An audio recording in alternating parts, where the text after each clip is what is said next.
Specify دعا ہے کیا, یہ اللہ نے کیوں کہا ادعونی؟ تو اس نے کہا کہ دیکھو نہ تم اپنی مصلحت جانتے ہو, میں جانتا ہوں, نہ تم اپنی بہتری جانتے ہو, میں جانتا ہوں, نہ تم جانتے ہو کہ میں کیا کچھ عطا کر سکتا ہوں, کیا تمہارے جو ہے وہ پہنچ سے باہر ہے, کیونکہ اس کی تو ہر چیز قدرت کے اندر ہے. اس کے باوجود بھی وہ اتنا ارحم الراحمین ہے کہ خود سے کہہ رہا ہے مانگو تو صحیح میں عطا کرنا جانتا ہوں. ادعونی استجب لکم. تو اب یہاں پہ مانگنے کا فلسفہ بڑا عجیب و غریب ہے. تو اب اللہ سبحانہ وتعالیٰ نے خود کہہ دیا مانگو اور میں عطا کروں گا. تو پروردگارہ کیا مانگیں؟ اب امام رضا علیہ السلام فرماتے ہیں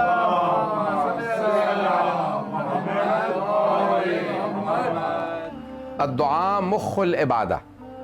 مخ کہا جاتا ہے مغز کو, دماغ کو. تو امام فرماتے ہیں الدعاء مخ العبادہ, عبادتوں کے مغز کا نام دعا ہے. اس بات کو پتہ نہیں پہنچا پایا ہوں یا نہیں. دیکھیں آپ اخروٹ لیتے ہیں یا بادام لیتے ہیں یا پستے وغیرہ, یہ سب جتنے بھی, ان کے اوپر سب پہ چھلکا ہوتا ہے, اور جب اس چھلکے کو اتار دیں تو وہ جو اندر سے آپ کو ڈرائی فروٹ ملتا ہے اسے کہا جاتا ہے اس ڈرائی فروٹ کا یا اس خشک میوے کا مغز. پتہ نہیں بات پہنچی ہے نہیں. ان ڈرائی فروٹ کے اندر, ان خشک میووں میں وہ جو چھلکا اتارنے کے بعد کھانے والی شے ہوتی ہے اسے کہا جاتا ہے مغز. اب امام رضا علیہ السلام فرما رہے ہیں کہ الدعاء مخ العبادہ, دعاؤں کے مغز کا نام, پتہ نہیں اعمال, اب یہ دعا مخ العبادہ یعنی تمام عبادتوں کے مغز کا نام دعا ہے. یعنی عبادتیں سب کی سب اگر اس کو چھلکا اتارنے کے بعد دیکھو کہ اندر دعا نکلے گی, چاہے وہ نماز ہو, روزہ ہو, حج ہو, زکوٰۃ ہو, کوئی بھی شے ہو, تمام عبادات کے مغز کا نام دعا ہے. تو عزیزان گرامی, اب یہ دعا بڑا عجیب و غریب موضوع ہے. اللہ نے خود دعوت دے دی مانگو میں عطا کروں گا. کئی مرتبہ مصلحت نہیں ہوتی. اچھا بچے کے لیے کوئی مصلحت نہیں ہے تو ہم اسے مصلحت بنا نہیں سکتے. مثال کے طور پہ آگ بچے کے لیے مصلحت نہیں ہے, میں بچے کو جب آگ دوں تو مصلحت بنا کے نہیں دے سکتا, وہ اس کے لیے پھر بھی نقصان دہ رہے گی, مضر رہے گی. لیکن جب ہم اللہ سے مانگتے ہیں, اگر وہ عطا کرے تو وہ مصلحت بنا کے عطا کرتا. وہ اتنا کریم ہے کہ وہ اشیاء کو مصلحت بنا کے عطا کرتا ہے. میں صرف ایک اشارہ کروں گا کہ بعض اوقات کہا جاتا ہے بھئی ان کے وسیلے سے مانگ لو تو مل جائے گا. ہے یا نہیں ہے کہ وسیلے سے مانگ لو؟ تو اب ہمارے بہت بڑے استاد تھے اخلاق کے, انتقال ہو گیا قوم مقدس میں, ان سے ایک واقعہ پیش کر رہا ہوں. تو فرماتے ہیں کہ ایک نوجوان اکثر جو ہے وہ امام رضا علیہ السلام کے حرم پہ جاتا, اللہم صلی علی محمد وعجل فرجہ, امام کے حرم پہ جاتا اور اکثر جو ہے دعا مانگتا, مولا میں فلاں خاندان میں شادی کرنا چاہتا ہوں, اس لڑکی سے میری شادی ہو جائے. جوانوں کی جو ہر ایک کی, آپ کو پتہ نا, بوڑھا آدمی کچھ دعا مانگتا ہے, وہ اولاد کے لیے, بچہ جو ہے وہ کیریئر کے لیے, جوان جو ہے وہ شادی کے جیسے ہوتی ہے. ہر ایک انسان کی ضروریات مختلف.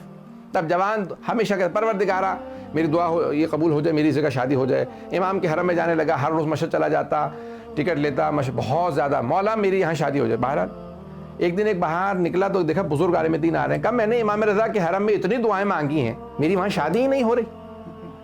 تو کہیں وہ بزرگ عالم دین تھے, انہوں نے کہا تم نے دیکھا ہے مولا کی وہاں قدموں میں آگے ایک چھوٹی سی قبر ہے, باہر نکلنے کے بعد دوسرے صحن میں, دوسرے ایک ہال میں. کہا ہاں شیخ بہائی کی. کہہ لیں گے ہاں شیخ بہائی کی. کہا وہاں جا کے مانگو تو شاید وہاں سے مل جائے. شیخ بہائی بہت, ہمارے شیخ بہاؤالدین عاملی بہت بڑے لبنان کے عالم دین تھے, ایران آ گئے تھے اور حرم سارا انہوں نے ڈیزائن کیا تھا. اب میں تھوڑی سی تفصیل دے دوں ان کی اگر سننا چاہیں.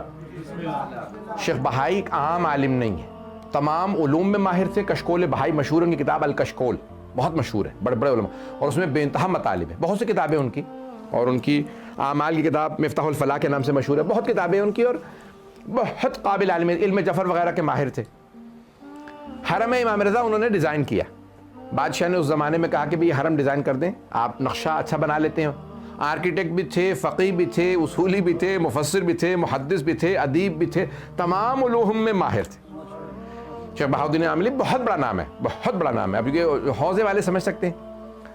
تو ان کے لیے ملتا کہ بھئی وہ گئے, کہیں گے میں جا رہا ہوں, یہ حرم ڈیزائن کر رہے تھے. کہا بھئی یہ صدر دروازہ یہ ہے, یہ مین گیٹ ہوگا, یہاں پہ یہ تعویذ لکھا جائے گا, یہ آیات لکھی جائیں گی, اور جب میں آؤں گا تو مکمل کرنا.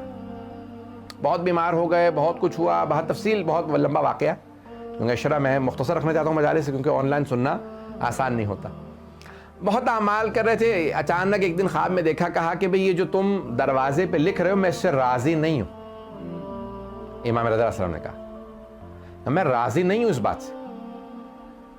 اگلے دن آئے, کہا بھئی یہ سب نکال دو, سب کچھ, بس یہ آیت لکھنا. کہا کیا معاملہ تھا؟ پہلے آپ نے کہا لکھو, اب کہہ رہے نہ لکھو. کہا میں نے غور سے سنیے گا اس بات کو, میری سب کو, مجھے سارے مجمع کی توجہ چاہیے. مرحوم فرماتے ہیں شیخ بھائی, کہا میں ایک ایسا تعویذ, میں علم جفر کے بہت بڑے علوم میں غریبہ کے ماہر تھے, تعویذ وغیرہ سب کچھ کر لیتے تھے. تو کہا میں ایک ایسا تعویذ لکھ رہا تھا کہ جو بھی حرم کے دروازے پہ آئے, اگر گنہگار ہو تو اندر نہ آ سکے, چلا جائے. کوئی گنہگار اندر ہی نہ آ سکے, ایسا تعویذ لگا رہا تھا کہ اس کا دل مچلنے لگتا, چلا جاتا. میں نے ایسا تعویذ لکھا تھا, لیکن امام نے مجھے خواب میں آ کے بتایا کہ میں راضی نہیں ہوں, اگر گنہگار میرے در پہ نہیں آئیں گے تو کہاں جائیں گے؟ پتہ نہیں بات پہنچ رہی ہے نہیں پہنچ رہی.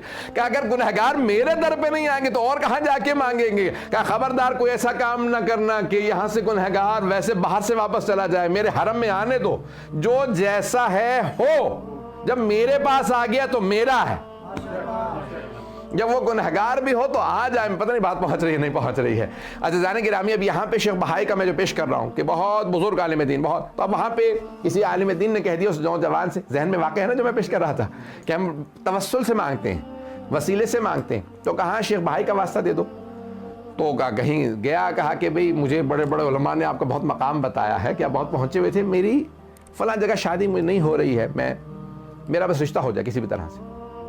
وہاں کبھی آپ سفارش کرتے ہیں اللہ سبحانہ و تعالیٰ سے, کہیں میری واقعہ رشتہ ہو گیا, بہت خوش کہ میرا رشتہ ہو گیا.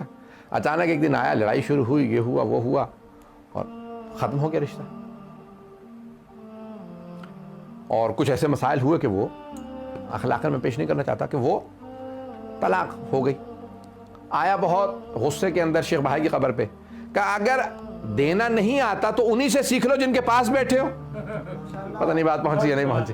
کہ میں اتنے مہینوں سے امام رضا علیہ السلام کے آ رہا تھا ذریعہ مقدس پہ, میری دعا قبول نہیں ہو رہی تھی, مجھے سمجھ میں نہیں آ رہا تھا کیوں دعا قبول نہیں ہو رہی. پتہ نہیں لوگ ہیں یا نہیں. عزیزان گرامی, عطا کرنے والی ہستی کو معلوم ہے کیا عطا کرنا ہے, کیا عطا نہیں کرنا.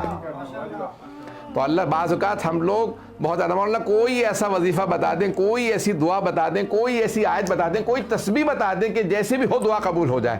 بھئی جب آپ بہت زیادہ دعا مانگ رہے ہیں, ہم اعمال بتا دیتے ہیں, لیکن مصلحت کو اللہ ہی بہتر جانتا ہے. اس لیے انسان جو ہے وہ بس کوشش کرتا رہے, اور وہ دعائیں جو قبول نہیں ہوتی ان سے بھی پریشان نہ ہو. اللہ سبحانہ و تعالیٰ ان دعاؤں کا بھی ایک خاص نتیجہ رکھتا ہے, ایک خاص ثواب رکھتا ہے جو انسان نہیں سمجھ سکتا. آج دو پہلو اور پیش کروں گا اس سے پہلے کہ میں آج کی مجلس کو تمام کروں, اگر سننا چاہیں گے تو دو پہلو اور پیش کرنا چاہتا ہوں آج کی اس مجلس کے حوالے سے. تو ایک ہے کہ انسان جو ہے بعض اوقات سمجھ نہیں پاتا میری دعا قبول کیوں نہیں ہو رہی, اور یہ انسان, اور امام ظاہراً امام زین العابدین علیہ الصلوۃ والسلام وعجل فرجہم کی حدیث سے آپ فرماتے ہیں کہ اگر انسان اپنی وہ دعائیں دیکھے جو قبول نہیں ہو رہی, ان کا ثواب دیکھ لے روز قیامت, کہ مرنے کے بعد پوچھے رہے یہ تو سارے میں نے اعمال کیے ہی نہیں تھے, فرشتوں سے کہے گا بھی غلط تو نہیں تم نے دے دیا نامہ اعمال, یہ میرا نہیں ہے, میری تو نیکیاں اتنی تھی نہیں, یہ اتنا ثواب, کا یہ ان دعاؤں کا ثواب ہے جو قبول نہیں ہوئی تھی, وہ دعائیں جو قبول نہیں ہوئی ان کا اتنا ثواب ہے. تو امام فرماتے ہیں کہ روز قیامت بہت سے لوگ اپنی دعاؤں کے ثواب کو, دعائیں جو قبول نہیں ہوئی ان کے ثواب کو دیکھنے کے بعد ایک مرتبہ کہیں گے پروردگارہ تو کوئی دعا قبول نہ کرتا, کوئی دعا قبول نہ کرتا, وہ ہمارے لیے بہتر ہوتا تاکہ ہمیں اتنا اجر و ثواب مل جاتا. پروردگارہ تو نے وہ جو دعائیں قبول نہیں ہوتی ان میں اتنا اجر و ثواب رکھا ہے, کہ اتنا اجر و ثواب ہے وہ جو دعائیں قبول نہیں ہوتی. ہم پریشان ہو جاتے ہیں دعا قبول نہیں ہو رہی, کئی مرتبہ اس کی مختلف مصلحتیں ہوتی ہیں. میں آج جو پیش کر رہا تھا ایک پہلو یہ مکمل کر دوں آج, تاکہ پھر مجھے آئندہ آسان ہو جائے گا. تو کئی وجوہات ہوتی ہیں کہ دعا قبول نہیں ہو رہی ہوتی, چند میں آج پیش کروں گا, چند میں پھر انشاءاللہ آنے والے دنوں میں, آنے والی مجالس میں پیش کروں گا. ایک وجہ وہ کہتے ہیں کہ اگر انسان، ایک حدیث نبوی ہے اور یہ مکارم الاخلاق مرحوم طبرسی کی 700 سال پرانی کتاب ہے، رسول اسلام کی سیرت کے اوپر ہے مکارم الاخلاق، تو اس میں فرماتے ہیں کہ حبیب خدا کی حدیث ہے کہ آپ فرماتے ہیں کہ اگر انسان ایک لقمہ حرام کا کھا لے، ایک لقمہ، پورا کھانا نہیں، صرف ایک لقمہ حرام کا کھا لے تو 40 دن تک دعا قبول نہیں ہوتی، 40 دن تک دعا قبول نہیں ہوتی۔ اسی لیے اتنی زیادہ تاکید کی گئی ہے کہ جب کھانے لگو تو پاکیزگی کا خیال کر کے کہ اگر خدا نہ کرے ایک بھی نجس چیز چلی جائے کھانے میں تو انسان کی۔ اب یہاں علماء نے جو بحث کی ہے وہ یہ ہے کہ حدیث تو نبوی، یعنی رسول اسلام صلی اللہ علیہ وسلم کی حدیث ہے کہ 40 دن دعا قبول نہیں ہوتی۔ بحث علماء نے یہ کی ہے کہ کس صورت میں دعا قبول نہیں ہوتی؟ اس صورت میں جب مجھے معلوم نہیں تھا، یا اس صورت میں کہ جب معلوم تھا؟ بھئی جب معلوم تھا، مجھے معلوم ہے حرام ہے، میں نے کھا لیا، اب دعا قبول نہیں ہوگی، یا نہیں اس صورت میں بھی قبول نہیں ہوتی جب نہیں معلوم تھا؟ علماء کہتے ہیں جب معلوم ہو تو گناہ بھی ہے اور اثر بھی ہے۔ اگر پتا تھا کہ حرام ہے تو گناہ بھی ہے اور اثر بھی ہے، لیکن اگر معلوم نہیں تھا تو گناہ نہیں ہے، اثر ہے۔ پتہ نہیں بات پہنچی ہے نہیں پہنچی؟ پھر بھی اثر ہے، اور اثر یہ ہے حرام کا کہ انسان کی دعا مستجاب نہیں ہوتی، کیونکہ انسان جب نجس چیز کھا لے یا حرام چیز کھا لے تو وہ فرشتے جو دعا کو اللہ کے پاس لے کے جاتے ہیں وہ اتنے پاک ہیں کہ جب تک انسان کے وہ 40 دن میں شے زائل نہ ہو جائے تب تک دعا لینے آتے ہی نہیں ہیں۔ پتہ نہیں بات پہنچی یا نہیں پہنچی؟ وہ جو دعا لینے کے لیے فرشتے آتے ہیں، مجھے نہیں معلوم، میں آپ لوگوں کو بور تو نہیں کر رہا ہوں، تعزیٰ گرامی، یہ تمام کی تمام چیزیں۔ تو پہلی مصلحت کہ انسان اگر حرام کھا لے، اس لیے ہمارے علماء کہتے ہیں کہ جہاں سے انسان گوشت خریدے، جہاں سے انسان اشیاء خریدے، گھر میں پکا، اس لیے باہر زیادہ ہمارے ہاں تاکید کی گئی کہ زیادہ باہر کھانے مت کھاؤ، ہوٹلوں ریسٹورنٹس پہ ادھر ادھر۔ بہت سے لوگوں کو ہوٹلنگ کا بہت زیادہ شوق ہوتا ہے، ان کو برا لگے گا بہت معذرت کے ساتھ، نہیں کھائیں، یہ نہیں کہہ رہا حرام ہے، کھانا جائز ہے، بالکل جائز ہے، لیکن کیوں تاکید کی گئی ہے؟ کہتے ہیں کئی مرتبہ پکانے والا نجس پاک کا خیال نہیں کرتا۔ جب آپ کی والدہ گھر میں پکائیں گی یا اہلیہ گھر میں پکائیں گی یا کوئی بہن گھر میں پکائیں گی یا کوئی بیٹی گھر میں پکائیں گی تو کیونکہ مومنہ ہے ہاتھ پاک کرنے کا، کھانے کے پاک رکھنے کا ضرور خیال رکھیں گی۔ اس لیے غذا کا پاک ہونا پہلا باب ہے دعا کی استجابت کا۔ قبولیت دعا کے پہلے باب کا نام ہے حلال غذا۔ حلال جب لقمہ کھائیں گے تو خدا ضرور دعا قبول کرے گا۔ تو پہلی ہے شے جو دعا کے قبول کے باعث بنتی ہے وہ ہے حلال رزق۔ دوسرا، اگر سننا چاہیں، یہ ایک پہلو ہے، میں انشاءاللہ وقت میں کوشش کروں گا تمام کروں، کہ دوسرا جو اسی بات سے کہ بھئی کیوں دعا قبول نہیں ہوتی، تو بڑے بڑے بزرگ علماء نے لکھا ہے کہ صلہ رحم جو چھوڑ دے اس کی دعا قبول نہیں ہوتی۔ جو خونی رشتہ داروں سے قطع تعلق کر لے اس کی دعا قبول نہیں ہوتی۔ اب خونی رشتہ داروں میں کون آ جاتے ہیں؟ میں جلدی گنوا دیتا ہوں۔ بہت سے لوگ کہہ رہے ہیں کہ میں مولانا کئی مرتبہ میں تو خود ہی خطبے میں نہیں آتا، نمازی میں آتا ہوں۔ ابھی کیوں؟ کہا کہ خطبے میں آئیں گے تو کان میں بات پڑ جائے گی، پھر عمل کرنا پڑے گا، تو اس لیے ہم آتے ہی نہیں خطبے میں، صرف نماز پڑھ لیتے ہیں کہ بھئی جمعہ پڑھو، انسان کو خطبہ کون سنے اس کے اندر پھر بے وجہ ان پہ عمل بھی کرنا پڑے گا۔ تو کہ نہیں، ایسا نہیں ہونا چاہیے۔ مومن وہ ہے کہ جو چاہتا ہے، قرآن کی آیت ہے کہ یتبعون، یعنی جو احسن قول کو، اچھے قول کو سنیں اور اس پہ عمل کریں۔ مومن وہ ہوتا ہے کہ جو اچھی بات کو سن کے اس پہ عمل کرنا چاہے۔ تو اب یہاں ایک مصلحت یہ ہے کہ دعا قبول کیوں نہیں ہوتی اس میں کہ جو خونی رشتہ داروں سے قطع تعلق کر لے۔ خونی رشتہ داروں میں کون آ جاتا ہے؟ سگے بہن بھائی، ماں باپ کے سگے بہن بھائی، یعنی ماموں، خالہ، پھپھی، چچا، یہ سب خونی رشتہ داروں میں ہیں، اور ان کے بچے۔ اب یہ خونی رشتہ داروں میں ہیں، کہتے ہیں کہ وہ اتنے زیادہ ہو گئے، یہ سب خونی رشتہ دار ہیں کہ ان سے قطع تعلق نہ کریں۔ ہمارے استاد کہا کرتے تھے کہ اگر تم نے خاندان والوں سے قطع تعلق کر رکھا ہے تو ہمارے اعمال میں نہ آنا، تمہاری وجہ سے ہماری بھی عبادات قبول نہیں ہوں گی۔ وہ کہتے ہیں کہ یہاں تک ہے کہ اگر دست جمعی انسان، دعا قبول ہونے کی بھی میں انشاءاللہ پیش کروں گا کہ کیسے دعا قبول ہوتی ہے، لیکن وہ کہتے ہیں کہ بہت بڑا بھی مومنوں کا مجمع ہو تب بھی دعا قبول نہیں ہوتی اگر اس میں قطع رحم والے بیٹھے ہوئے ہوں۔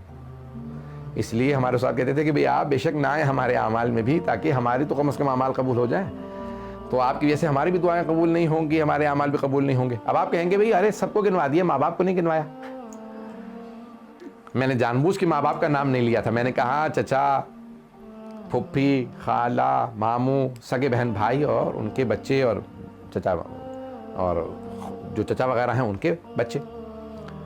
والدین کو الگ سے, وہ خون رشتہ داروں میں نہیں, وہ ذوی الحقوق کے اندر سر فہرست ہیں, کہ کہتے ہیں سب سے زیادہ ہماری گردنوں پہ حق ہے اللہ, رسول اور امام کے بعد تو ہمارے ماں باپ کا.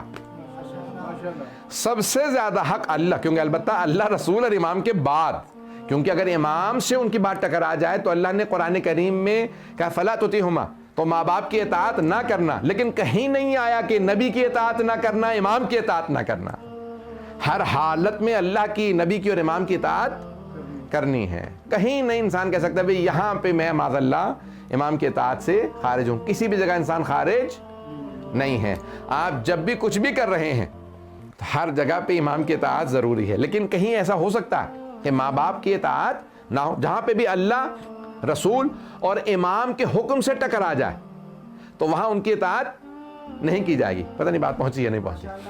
مثال کے طور پہ ماں باپ کہتے ہیں نماز نہ پڑھو, یہ نہیں چھوڑ سکتے نماز, چاہے والدین کہہ دیں, کیونکہ اللہ کے حکم سے ٹکرا رہی ہے بات.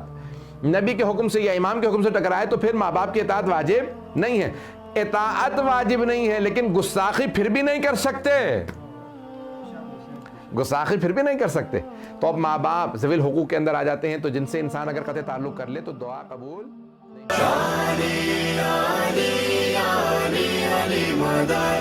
نہیں.